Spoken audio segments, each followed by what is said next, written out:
What's up, good day mga kasiging? Kamusta kayong lahat? Ako ito, lumabas na naman para bumiyahe bilang isang MC Taxi. As usual, naka-joyride pa rin tayo dyan mga kasiging. Araw nga pala ngayon ng Lunes, March 9, 2026. May first booking na nga pala ako dito at ito papunta na ako sa pickup area. Dito nga pala ako ngayon sa Paranaque. Nag-iwan lang ako dito ng ID para makapasok sa village kung saan yung customer. Andito na ako sa pickup area. Ito na nga din si Madam. Kinuha ko na muna yung ID ko dito na iniwan ko kanina. Habang nasa biyahe, sinelstock na nga natin dyan si Madam mga kasiging. Bebentahan ko siya ng bago nating paninda. Walang iba kundi yung pabango.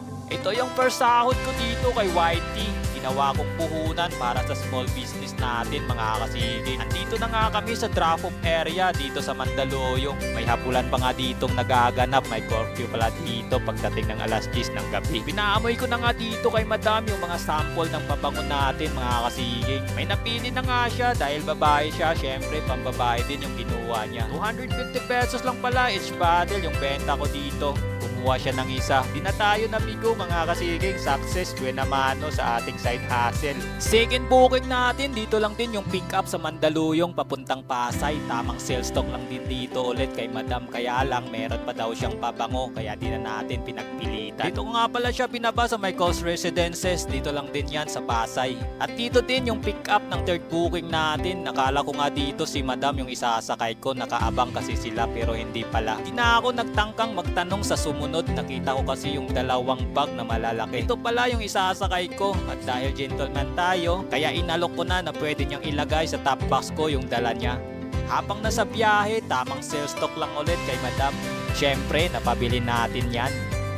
250 pesos lang presyong kaibigan. Fourth booking natin, nakaabang na. Dahil di matawagan yung number niya, minessage ko na.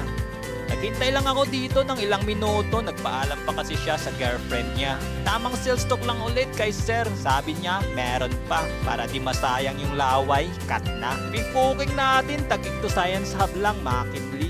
Nagtitipid si Madam kaya sabi ko, no problem. Sixth booking natin, McKinley to Pasay. Napabili natin dyan si sir, mga kasiging, di tayo nabigo. Sabi nga nila, pag may tumanggi, may bibili. Ito na nga pala ako sa pickup area ng pang-pitong booking natin. Nagkaroon lang ng konting gusot kasi narong pin si sir. Sa kabilang side kasi siya, tapos yung pin niya dito sa kabila kung saan ako pumunta. Since malayo na yung U-turn, sabi ko kung kaya niyang tumawid pa kabila, tawid na lang siya. Safe naman natin dito si customer dito sa drop-off location niya. Hindi ko na inalok ng produkto natin.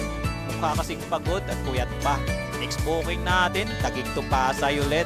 Safe ulit natin si customer, pang 8 booking natin to. Nag-spray lang muna ako sa kamay ko ng binibenta nating pabango. Pampagod impression lang sa mga customer natin. Ito na nga yung pangsyang na booking natin. Na-drop ko na si Madam dito sa location niya.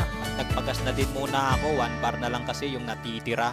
Hindi naman nagmamadali si Madam sa tingin ko kasi tumakbo pa.